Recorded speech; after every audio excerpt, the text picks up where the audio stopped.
नमस्कार छात्र, good morning. अब हम देश के नाम संदेश इकाई के अभ्यास वाद्य की जानकारी प्राप्त करेंगे।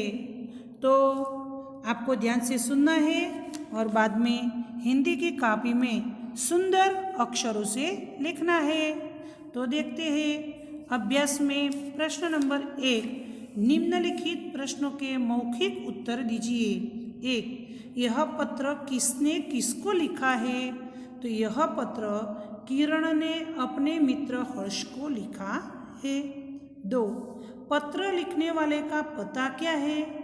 तो हमने देखा कि मातृछाया ऊंचीसेरी, गांव मेसपुरा, तहसील बाबर, जिला बनासकांठा। 3, पत्र में क्या वर्णन किया है?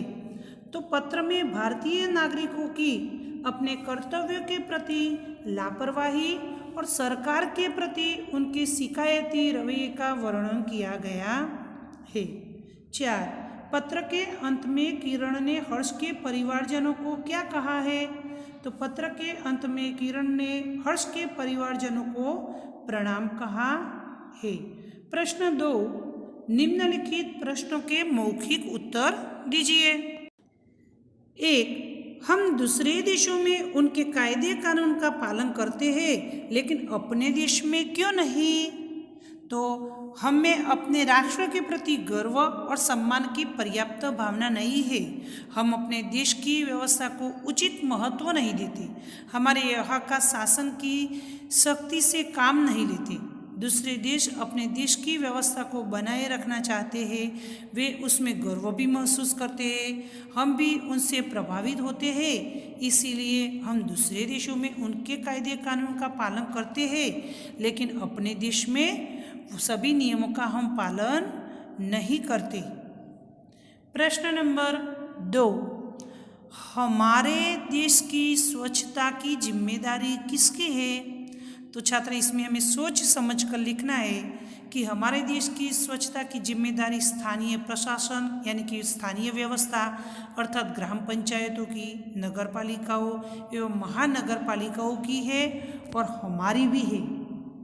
3, हमारे देश के विकास में कौन कौन सी समस्याएं बाधक है? तो हमारे देशवासी अपने यहाँ के कायदे कानूनों का चुस्ती से पालन नहीं करते। लोग हर खराबी के लिए सरकार को ही दोष देते हैं। वे अपने राष्ट्रीय कर्तव्य निभाने में रुचि नहीं लेते। अधिकारी लोग हैं, वो भ्रष्टाचार करने में से नहीं हिचकते।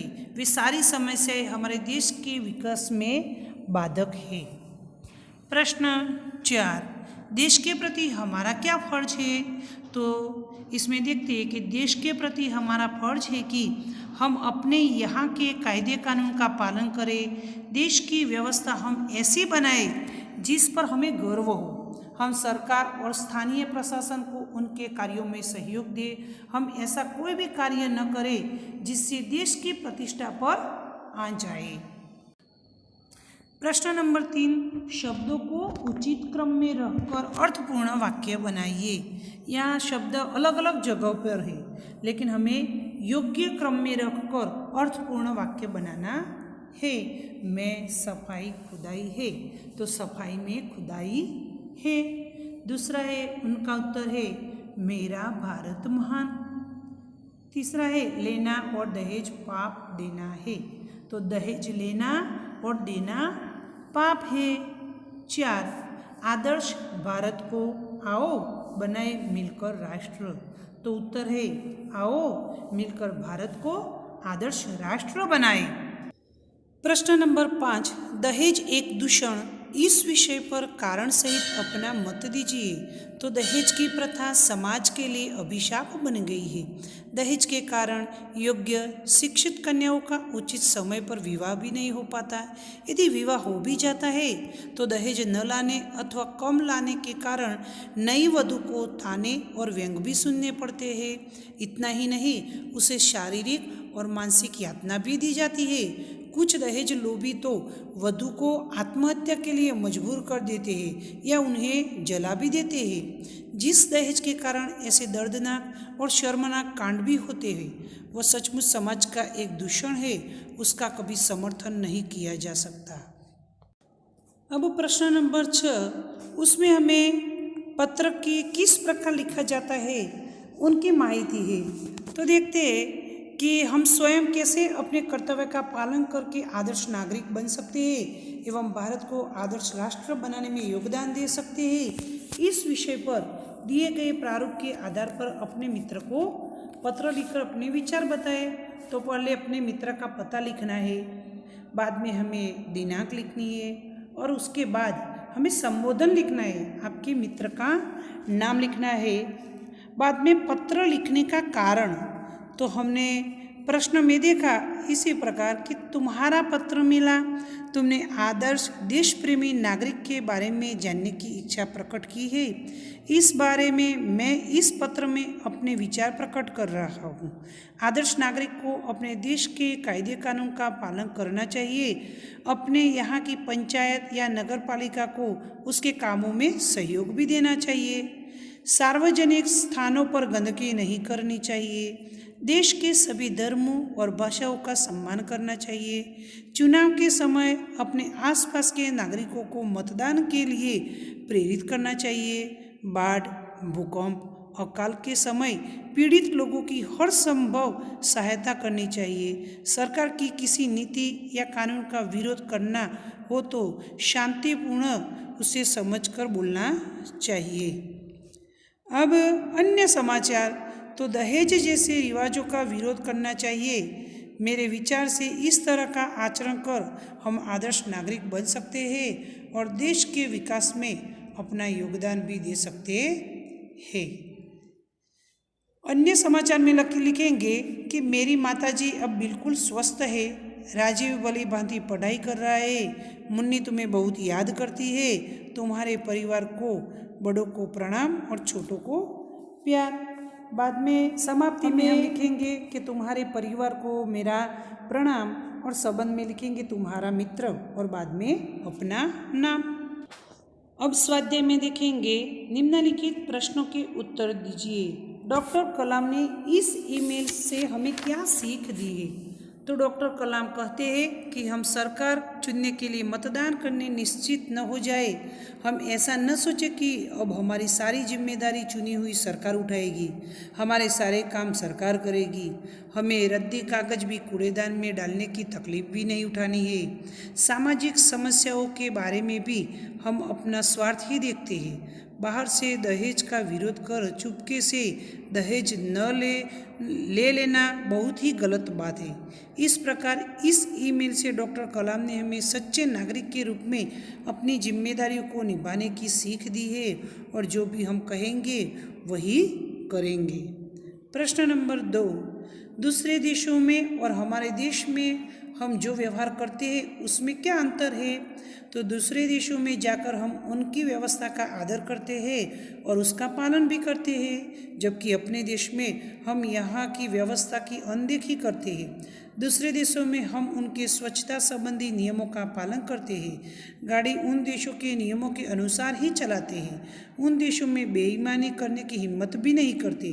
परंतु अपने देश में हम न स्वच्छता का ध्यान रखते हैं, न गाड़ी की गति का और न ईमानदारी का।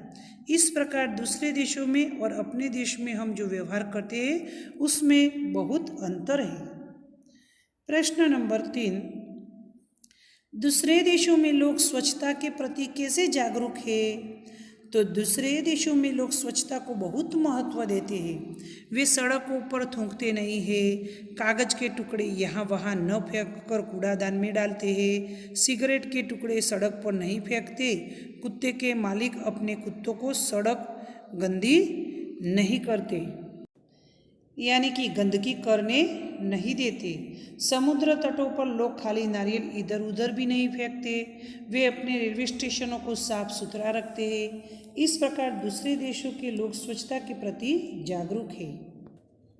4, अपने देश की व्यवस्था को हम कैसे सुधार सकते हैं? तो अपने देश की व्यवस्था को सुधारना है तो पहले हमें स्वयं अपनी जिम्मेदारी लेनी चाहिए। अपनी जिम्मेदारी हमें दूसरों पर नहीं डालनी चाहिए।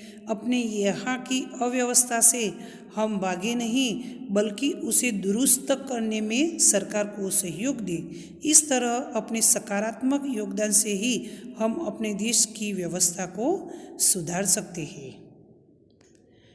प्रश्न नंबर 2, जीवन में सफाई का महत्व समझाते हुए अपने मित्र को पत्र लिखिए।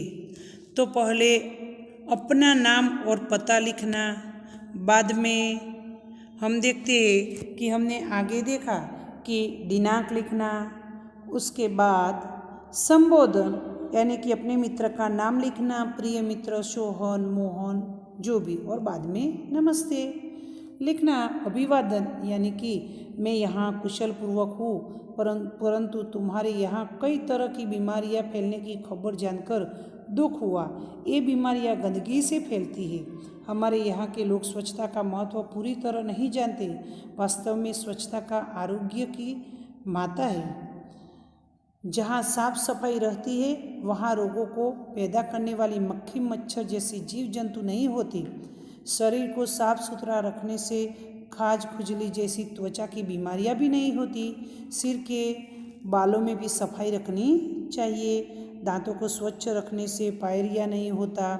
इस प्रकार साफ सफाई रखना बहुत जरूरी है। कहते हैं जहाँ सफाई रहती है वहाँ भगवान का भी वास होता है।